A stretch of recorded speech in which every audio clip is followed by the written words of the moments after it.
শেখ হাসিনা এবং আসাদুজ্জামান খান কামাল তাদেরকে বাংলাদেশের প্রত্যর্পণ বা হস্তান্তর করার বিষয়ে ভারত সরকারের অবস্থানটি ঠিক কি? আমি এই বিষয়টি নিয়ে আলোচনা করছি, ভিডিও করছি, তার একটা মুখ্যত কারণ হচ্ছে যে গত সপ্তাহে ভারতের বিদেশ মন্ত্রকের মুখপাত্র রণধীর জয়সওয়াল তিনি মূলত শেখ হাসিনার প্রত্যর্পণ সংক্রান্ত যে বিষয়টি যেটি বাংলাদেশ সরকারের তরফে উত্থাপন করা হয়েছে এই বিষয়ে কিছু বক্তব্য বা প্রতিক্রিয়া দিয়েছিলেন। সাপ্তাহিক যে ব্রিফিং সরকারিভাবে ভারত সরকারের বিদেশ মন্ত্রকের বক্তব্য বলার জন্য যে ব্রিফিং, সেখানে তিনি কিছু কথা বলেছিলেন। এই যে কি কথা উনি বলেছেন এই নিয়ে নানা মুনির নানা মত বা নানা বক্তব্য শোনা যাচ্ছে, অর্থাৎ তার বক্তব্যকে নানানজন নানানভাবে ব্যাখ্যা করছেন। আমিও আমার মতো করে ব্যাখ্যা করছি, সেই ব্যাখ্যা আপনারা গ্রহণ করবেন কি করবেন না সেটা সম্পূর্ণ আপনাদের বিষয়। কিন্তু আমাকে অনেকেই কথা বলেছি বা তারা ফোন করেছেন এবং সেখানে আমার মনে হয়েছে যে এটা নিয়ে একটা বিভ্রান্তি আছে। ইনফ্যাক্ট অনেকেই আমাকে এই ব্যাপারে অনুরোধও করেছেন যে আপনি যেটা উপলব্ধি করেছেন ভারত সরকারের বক্তব্য সম্পর্কে আপনি সেটাকে নিয়ে যদি একদিন একটা ভিডিও করেন তাহলে ভালো হয়। মূলত আমি এই বিষয়টি নিয়ে অতীতেও একাধিকবার ভিডিও করেছি, আমি সেই জন্যই আবার যে ভিডিও করছি তার একটা কার্যকারণ আপনাদের সামনে প্রথমে উল্লেখ করলাম। এখন আসি যে রণধীর জয়সওয়াল তিনি সাপ্তাহিক ব্রিফিং এ কি বলেছিলেন। একজন সাংবাদিক দুটি প্রশ্ন করেছিলেন। একটি প্রশ্ন হচ্ছে যে শেখ হাসিনা তিনি যে দেশে ফিরে যাওয়ার ঘোষণা দিয়েছেন যে ডিসেম্বর 2026-এর মধ্যে তিনি দেশে ফেরত যাবেন, নিজে থেকে যাবেন এবং আদালতে গিয়ে ন্যায় বিচার চাইবেন, তো এই বিষয়টি নিয়ে ভারত সরকারের কি প্রতিক্রিয়া। তার দ্বিতীয় প্রশ্ন ছিল যে বাংলাদেশ সরকারের তরফে যে প্রত্যর্পণ চাওয়া হয়েছে সেই প্রত্যর্পণের বিষয়টি নিয়েও ভারত সরকারের কি বক্তব্য। এই দুটি প্রশ্ন রণধীর জয়সওয়ালকে করা হয়েছিল। এই বিষয়ে একটা কথা বলি যে রণধীর জয়সওয়াল যে সাংবাদিক বৈঠকটি করেন এটির একেবারে পুঙ্খানুপুঙ্খ বিবরণ কিন্তু ভারত সরকারের বিদেশ মন্ত্রকের যে ওয়েবসাইট সেখানে সেই দিনই কয়েক ঘন্টা পর সেখানে আপলোড করে দেওয়া হয়।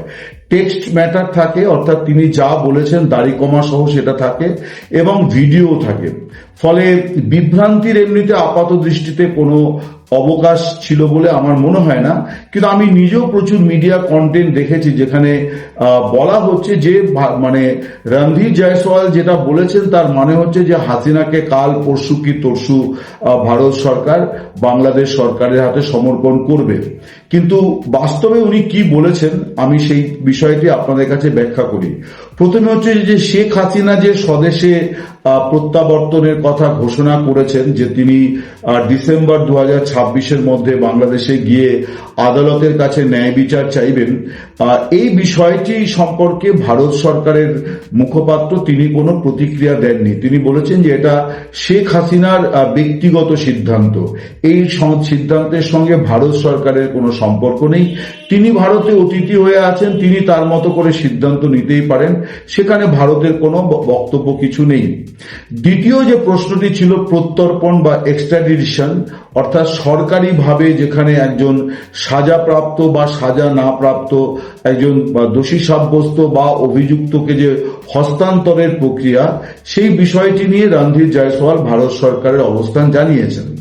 তিনি যেটি বলেছেন সেখানে আমি বলতে পারি দাড়ি কমা ফুলস্টপ সহ যে এই উত্তরটি তিনি 2024-এর 5 আগস্টের পর থেকে এই নিয়ে পঞ্চমবার দিয়েছেন। অর্থাৎ এই প্রশ্ন যতবার এসছে তিনি দাড়ি কমা সহ একই উত্তর দিয়েছেন, এবারও তাই উত্তর দিয়েছেন। তিনি বলেছেন যে এই বিষয়টি আইনি বিষয়, ভারত সরকার এটার আইনি নানা দিক, আইন ও বিচারের নানা দিক তারা খতিয়ে দেখছে, এটাই তিনি বলেছেন। এখন এই যে কথাটি তিনি বলেছেন এটা বাইরে কিন্তু একজন মুখপাত্র, বিশেষ করে যিনি একজন সরকারি আধিকারিক, আমলা, একজন ডিপ্লোম্যাট, তার পক্ষে এর অতিরিক্ত বলার কোনো অবকাশ নেই। কিন্তু তিনি আরেকটি দ্বিতীয় লাইনও সেদিন বলেছিলেন, সেটাও ভারত সরকারেরই বক্তব্য। তিনি বলেছিলেন যে শেখ হাসিনাকে নিয়ে ভারত সরকারের অবস্থানের কোনো পরিবর্তন হয়নি। প্রশ্ন হচ্ছে যে সেই অবস্থানটি কি।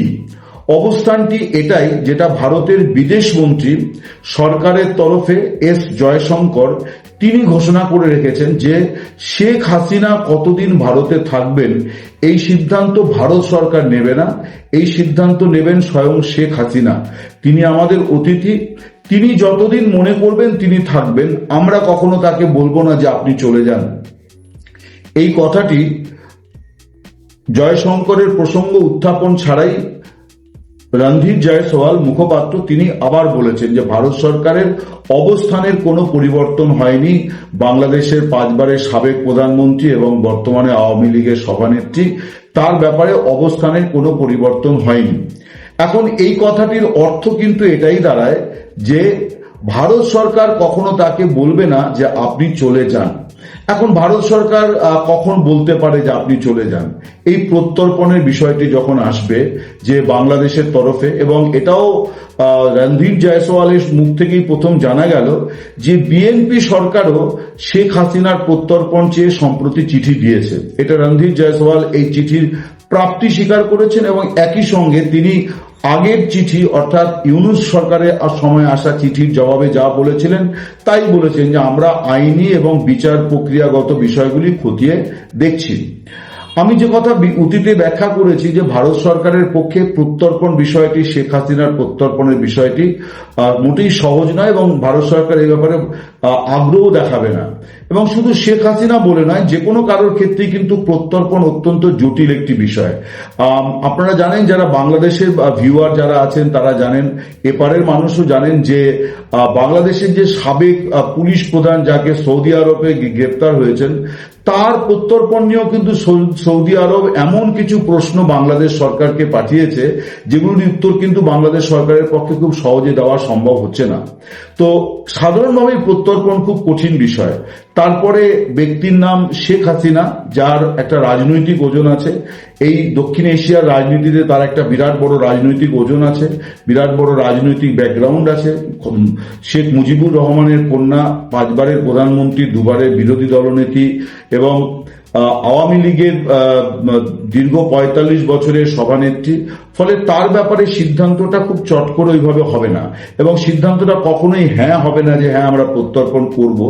তার একটা বড় কারণ হচ্ছে যে শেখ হাসিনাকে কেন্দ্র করে ভারতের যে অবস্থান, সেই অবস্থানটা কিন্তু তার আজকের যে সংকটময় পরিস্থিতি এই কারণের জন্য নয়, একটা ধারাবাহিক যে কারণে তার সময়তে ভারতের সঙ্গে সম্পর্কটি অনন্য উচ্চতায় উঠেছিল, তার একটা মুখ্য বড় কারণ যেটা বাংলাদেশ মিডিয়া বা অন্যান্য জায়গা থেকে একটু গুলিয়ে দেওয়ার চেষ্টা হয় যে শেখ হাসিনা ভারতকে অনেক কিছু দিয়েছেন। বিষয়টি মোটেই তা নয়। ভারত সরকার তার প্রতি খুশি বা সন্তুষ্ট ছিল এই জন্যে যে এই উপমহাদেশের একটা বড় সমস্যাকে তিনি তার মতন সীমিত ক্ষমতা দিয়ে কিন্তু মোকাবিলা করছিলেন। সেটি হচ্ছে যে জঙ্গি তৎপরতা, মৌলবাদী তৎপরতা, এগুলোকে তিনি মোকাবিলা করছিলেন, যেটা ভারতের কমন এজেন্ডা। ভারতও কিন্তু সেটাই চাইছে এবং ভারত সরকারও গত 3-4 দশক ধরে এই মৌলবাদ, জঙ্গিবাদের বিরুদ্ধেই লড়াই করছে। স্বভাবতই একজন শেখ হাসিনাকে ভারত একজন জঙ্গিবাদের বিরুদ্ধে, মৌলবাদের বিরুদ্ধে একজন সহযোদ্ধা হিসেবেই কিন্তু দেখে এসেছে যবে থেকে তিনি সেদেশে এই দ্বিতীয় দফায় প্রধানমন্ত্রীর ইনিংস শুরু করেছিলেন। ফলে ব্যাপারটি এমন নয় যে শেখ হাসিনা বিপদে পড়েছেন বলে তার পাশে আছে ভারত। ধারাবাহিকতা, সেই ধারাবাহিকতাতে এখনো তার পাশে আছে এবং এমন একজন নেত্রীকে কোনো ঝুঁকিপূর্ণ পরিস্থিতি, অর্থাৎ যেখানে তার মৃত্যুদণ্ডের সাজা হয়েছে এবং মৃত্যুদণ্ড কার্যকর করার জন্য প্রচুর মানুষ মুখিয়ে আছে এবং যে দ্রুতলয়ে তার বিচারটি সম্পন্ন হয়েছে এবং মৃত্যুদণ্ডের মতো সাজা ঘোষণা হয়েছে, তাতে তো এই ঝুঁকি আরো বেশি সম্ভব যে তিনি দেশে ফেরা মাত্র তাকে মানে ফাঁসির সাজা কার্যকর করার চেষ্টা হবে, দাবি হবে, অশান্তি হবে। তো নোয়িং ফুললি এই পরিস্থিতিতে ভারত সরকার কখনোই এই প্রত্যর্পণের প্রশ্নে যাবে না। আমি আসাদুজ্জামান খান কামালের কথাও বলেছি যে এই যেদিন আমি ভিডিওটি করছি সোমবার, বিদেশ প্রতিমন্ত্রী বলেছেন যে আসাদুজ্জামান খান কামাল তাকেও বাংলাদেশ সরকার ফেরত চেয়েছে তো, এবং তার জন্য চিঠি দিয়েছে, অর্থাৎ তার প্রত্যর্পণ চেয়েছে। আপনাদের মনে থাকবে যে 25-এর 17ই নভেম্বর যেদিন শেখ হাসিনার সাজা ঘোষণা হয়, মৃত্যুদণ্ড ঘোষণা করে আন্তর্জাতিক অপরাধ ট্রাইব্যুনাল, সেদিনই কিন্তু এই একই মামলাতে আসাদুজ্জামান খান কামাল, যিনি গণ অভ্যুত্থানের আগে বাংলাদেশের স্বরাষ্ট্রমন্ত্রী ছিলেন, তার বিরুদ্ধেও ওই মানবতা বিরোধী অপরাধে যুক্ত থাকার অভিযোগে তারও মৃত্যুদণ্ডের সাজা হয়েছে। এখন তারও প্রত্যর্পণ বাংলাদেশ সরকার চেয়েছে। বাংলাদেশ সরকারের জায়গা থেকে সঠিক কাজটি করেছে, যে কোনো সরকারই তাই করবে, যে একটা সাজাপ্রাপ্ত ব্যক্তিকে তারা ফেরত চাইবে। এখন প্রশ্ন হচ্ছে যে আমি তো শেখ হাসিনার সম্পর্কে অবস্থান ব্যাখ্যা করলাম, আসাদুজ্জামান খান কামাল সম্পর্কেও সেই একই অবস্থান ভারত সরকারের কিনা। কারণ শেখ হাসিনা এবং আসাদুজ্জামান খান কামালের ক্ষেত্রে একটু স্টেটাসগত বা রাজনৈতিক বা অন্যান্য গুরুত্বের ক্ষেত্রে খানিকটা ফারাক আছে। এছাড়া প্রথমত হচ্ছে যে শেখ হাসিনাকে বাংলাদেশ সরকার পলাতক আসামি বললেও ভারত তা মনে করে না। তার কারণ বাংলাদেশ সেনাবাহিনীর বিমান তাকে দিল্লিতে পৌঁছে দিয়ে গেছে, সেনাবাহিনী সেই বিমানে ছিল, তারা তাকে সুরক্ষা দিয়ে নিয়ে এসেছিল ভারতে। তারা তাদের দেশে তাদের প্রধানমন্ত্রীকে রক্ষা করতে পারেনি, এইটা মেনে নিয়ে তারা তাকে ভারত সরকারের কাছে রেখে গিয়েছিল যে এখানে তিনি সুরক্ষিত থাকবেন। সো এটা আমার যেটা মনে হয় যে এটা একটা সেনাবাহিনীর জন্য অত্যন্ত লজ্জাজনক একটা অধ্যায়, যে তারা তার প্রধানমন্ত্রীকে নিরাপত্তা দিতে পারে না বলে পড়শি দেশে গিয়ে তাকে পৌঁছে দিয়ে আসে। এখন বাংলাদেশ সরকার যতই তাকে পলাতক আসামি বলুক না কেন, আইনের দৃষ্টিকোণ থেকে তাকে পলাতক বলা যাবে না। ভারত সরকারের আরো কিছু বক্তব্য আছে যে অভিযোগগুলি করা হয়েছে সেগুলি সবই তিনি ভারতে আসার পর করা হচ্ছে, এবং তার যে বিচার হয়েছে সেই বিচারও খুব দ্রুতলয়ে হয়েছে। এখন প্রশ্ন হচ্ছে যে আসাদুজ্জামান খান কামালকে তো কোনো বাংলাদেশ পুলিশ বা বাংলাদেশ বিমান বাহিনীর কোনো বিমান বা বাংলাদেশের কোনো অথরিটি ভারতে পৌঁছে দিয়ে গেছে বলে এরকম কোনো খবর নেই। তাহলে তিনি কিভাবে এসেছেন এই বিষয়টি স্পষ্ট নয়। যে তার ভিসা ছিল, যদি ভিসা থেকে থাকে তাহলে তিনি বাংলাদেশ সরকারের ইমিগ্রেশন সিস্টেমে এসেছেন। ফলে আজকে যদি তাকেও পলাতক আসামি বলা হয় সেটাও একটা বেআইনি বিষয় হবে। তার ভিসা থাকলে পরে তিনি ভারতের ইমিগ্রেশন এবং বাংলাদেশের ইমিগ্রেশন পার করে এসেছেন, এখন তাকে ফেরত চাওয়া হচ্ছে। আমার কাছে যেটুকু যা খবর, আমি যেটুকু যা ভারত সরকারের তরফে বিভিন্ন মহলে কথাবার্তা বলে বুঝি, সেটি হচ্ছে যে এই প্রত্যর্পণ, অর্থাৎ এই যে গণ অভ্যুত্থান জনিত মামলার কারণে যে প্রত্যর্পণ, এবং যেখানে বিশেষ করে যেগুলি এই আন্তর্জাতিক অপরাধ ট্রাইব্যুনালের সাজাপ্রাপ্ত বিষয় আছে, সাজা প্রদানের বিষয় আছে, এই ক্ষেত্রে কিন্তু প্রত্যর্পণের বিষয়টিকে ভারত সরকার কখনোই কোনো গুরুত্ব দেবে না। ফলে আসাদুজ্জামান খান কামালের ক্ষেত্রে কোনো ভিন্ন সিদ্ধান্ত হওয়ার সম্ভাবনা কিন্তু সম্পূর্ণ অনেকটাই কম। অর্থাৎ হাসিনার ক্ষেত্রে যেমন প্রত্যর্পণে ভারত সরকার আগ্রহ দেখাবে না, তেমনি একইভাবে আসাদুজ্জামান খান কামালের ক্ষেত্রেও ভারত সরকার কোনো আগ্রহ দেখাবে না। এখন মিস্টার কামাল যদি নিজে জীবনে ঝুঁকি নিয়ে শেখ হাসিনার মতন তিনি তার দেশে ফিরে যাওয়ার কথা চেষ্টা করেন বা কোনো পরিকল্পনা করেন, সেটা ভিন্ন বিষয়। কিন্তু ভারত সরকার তার সরকারি নিয়ম মেনে প্রত্যর্পণ করে দেবে, এইটা এখনো পর্যন্ত আমার কাছে এরকম কোনো খবর নেই। এবং আমি যতটুকু যা শুনি তাতে বিষয়টি ভিন্ন, অর্থাৎ এরকম কোনো পদক্ষেপ ভারত সরকার মিস্টার কামালের জন্যও করবে না।